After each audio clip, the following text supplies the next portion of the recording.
What's going on? What's going on? I Hate Average Podcast. This is Jay, Average J. I Hate Average Podcast. AverageJ.com. I Hate Average Podcast on Instagram. I Hate Average JAY on Snapchat, Twitter. I'm excited. I'm starting to like this new format with the short daily episodes. Appreciating getting a little bit of feedback, not as much as I would like, but a little bit of feedback. Just want to reach out to you guys a little bit more often, let you guys know what I'm thinking. It's fun to interview guests, but also I like to express my ideas. So, thank you guys for the continued support. Of course, we got an interview coming up very, very soon. I actually have a couple interviews coming up, so continue to look forward to that. But I'm also going to keep putting out these short form podcasts. Anyway, I got a topic for today. I want to talk about teamwork or the lack thereof. So one of my favorite shows on TV right now is, well, actually two of them, because they kind of have the same format.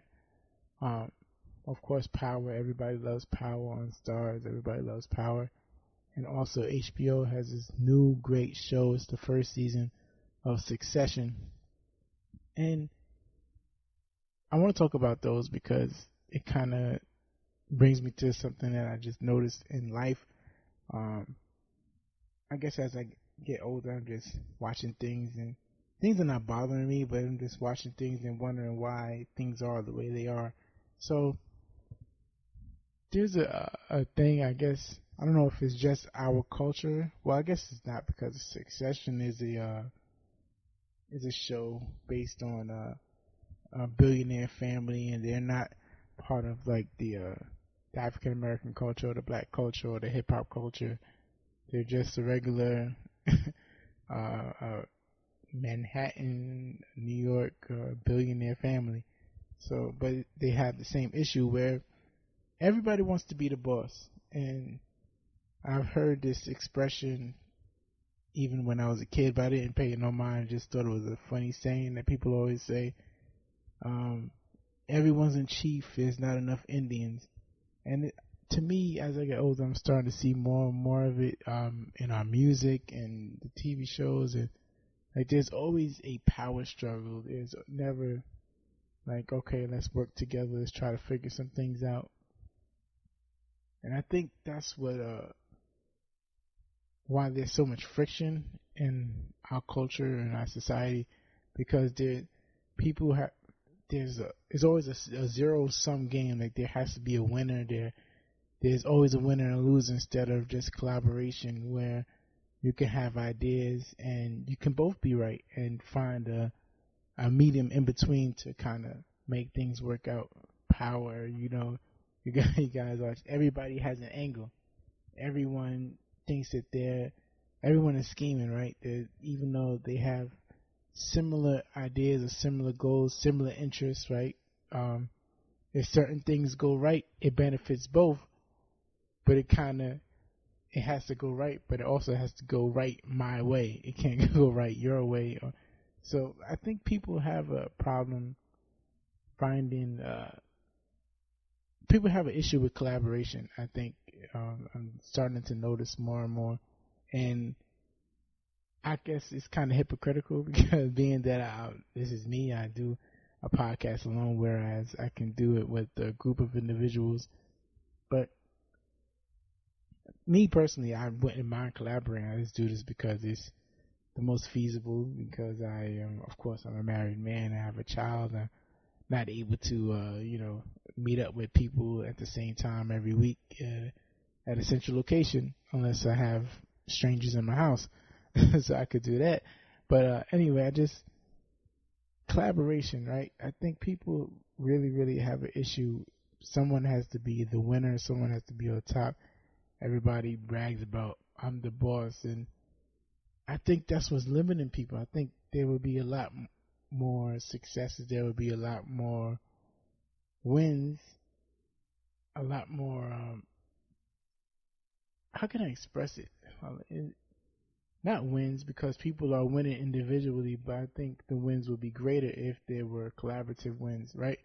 Um, we see now basketball players or athletes in general, they more focused on their brand rather than the team winning. And I think that's just indicative of our times, that people are just so focused on them being the person, right? So no one wants to be the number 2 person on Facebook. Everybody loves Mark Zuckerberg, even though what Sheryl Sandberg probably is a billionaire also, and she is his assistant.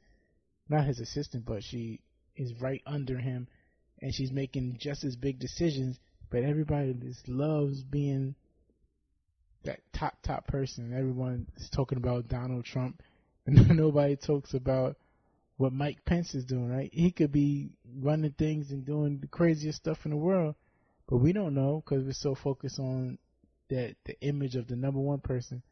And it's interesting. I think maybe that's just the way America is trained.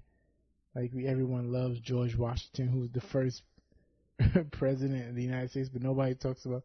I don't even know who was the first Secretary of State, and that person probably could have did more damage or had more say so in the shaping of the country than George Washington did. But people are so focused on being the face of things. I don't know. It's just my opinion. Just something I just noticed, and I'm watching how a lot of times people are the face of things, but they don't have as much power as the ones that are behind them, pulling the strings and whispering in their ear and giving suggestions and collaborating. And I think there's a lot of power in collaboration, and I think there's something that people are missing. I think if people can team up, if people can get rid of their egos, and of course, like I said, I'm being very hypocritical because I can be doing this with the group of people, right? I could be sharing this idea in a group. I can be podcasting with a group of people, but I'm choosing to do this myself, not to be the man, quote unquote, but I want to do this because I collaborate with my guests. I think that's my thing as collaboration. I collaborate with my guests. I collaborate ideas when I speak to my guests and interview my guests and they share their stories. That's my collaboration. But I think people who have issues with collaboration, they kind of hinder their success. It's a binding thing. I think like Oprah has a Gail, right? And everyone knows Gail for being Oprah's sidekick. And I think people should, and I think Gail's comfortable with being Oprah's sidekick. I think people should be more comfortable being collaborative in groups than just being focused on being the boss or quote unquote CEO. And I see so many CEOs online and on YouTube. And we all see it. Everyone's the CEO, but you also got to think like, who's the CEO of what, right? How much is your company making? If you're the CEO of a 5-figure company and your friend is the CEO of another 5-figure company, your other friend is the CEO of let's say a 6-figure company, this could be $1 million company if you guys could just figure out ways to collaborate and make money together. And you're all friends, right? Most of us, everyone talks on a lot about haters. Most of the time, it's all in our mind. Most people are not haters. Most people are your friends. You just choose not to collaborate. So that's just my spiel for today. I think people should just look at ways to collaborate more and wonder why everyone wants to be in the forefront and everyone wants to be quote unquote the man or the head person or the CEO or the chief or whatever the head title is. People should just try to figure out ways to collaborate, and right, it's nothing wrong with being a co-founder. That's just my thoughts for today. So talk to you guys tomorrow. I Hate Average Podcast. Let me know what you guys think. Email me, show@averagej.com. You can hit me up on Instagram, I Hate Average Podcast. On Twitter, I think this is a cool Twitter conversation, so if you can hit me up on Twitter, I hate average JAY on Twitter. Let me know. Do you have problems collaborating? Is collaborating a problem? Is there like an underlying issue that I'm not seeing why people are not able to collaborate? Just let me know. Alright, talk to you guys tomorrow.